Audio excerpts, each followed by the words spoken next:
This presentation is merely a brief overview of the topics covered in the chapter and should not be considered a substitute for reading the chapter.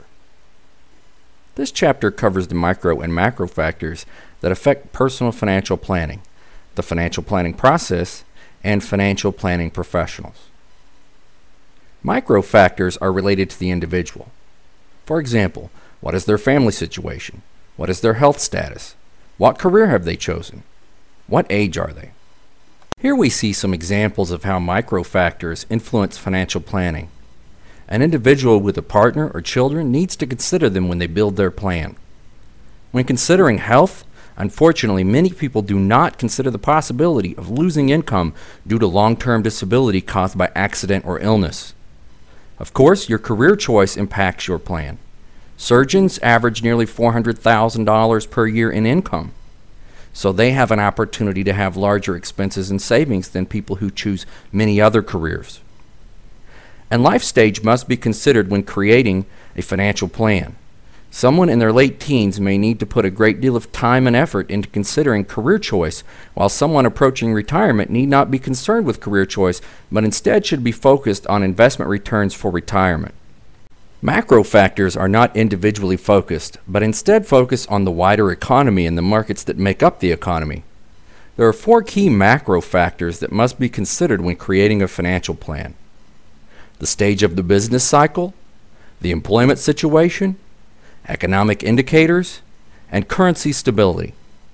Let's look at an example of how the business cycle can impact financial planning. When gross domestic product contracts for 2 consecutive quarters, we experience a recession. During periods of economic contraction like recessions, we typically see unemployment increase. People who have jobs become nervous about losing them, and people who have lost jobs often find it difficult to find new ones. Consumer spending almost always decreases in contractionary periods. These are all macro factors that can affect one's financial planning. Another macro factor that affects financial planning is currency stability. Typically, prices increase slightly over time.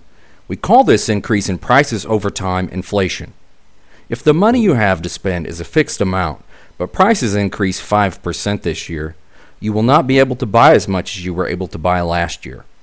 This can have a big impact on your financial planning. This chart shows annual inflation rates from 1970 through 2010.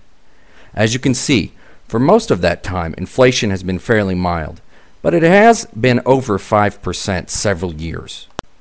The financial planning process has 5 steps. Step 1, set your financial goals. Step 2, assess your current situation. Step 3, define your options for reaching your goals. Step 4, pick the best option and put it into practice. And step 5, assess the results regularly to see if you are on target to hit your goals. A typical individual might have a short-term goal of reducing his or her debt, an intermediate goal of buying a house, and a long-term goal of a comfortable retirement. Ideally, when we assess our current situation, we examine personal financial statements. We will cover financial statements later. For now, we can informally examine our income, expenses, debt, and saving potential. When defining and examining your options, it is important to identify the benefits and costs of each option.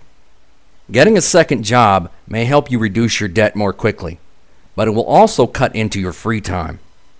Gambling in Vegas might allow us to eliminate our debt in a single day, but it would also have the explicit cost of airfare and a hotel stay, and the possible implicit cost of increasing our debt. This individual chose to get a second job to reduce his or her debt more quickly. After the debt is gone, if the individual takes the money they were paying on the debt and puts it into savings, they aren't likely to miss it, and they will be creating a surplus. With all plans, it is important to assess the results.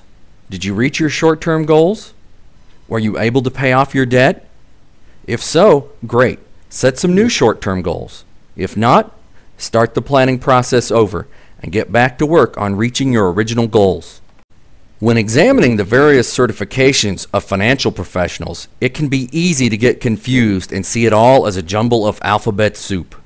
One type of financial professional that can be very helpful to you in all phases of the financial planning process is the CFP, or Certified Financial Planner. Anytime you choose to use the services of a financial planner, be sure that you know how that person is compensated. How they are compensated may affect the advice they give you. You should know up front whether your financial planner receives a flat fee, a percentage, or a commission, or perhaps some combination of these three. That is the end of this presentation. I hope you enjoy reading this chapter.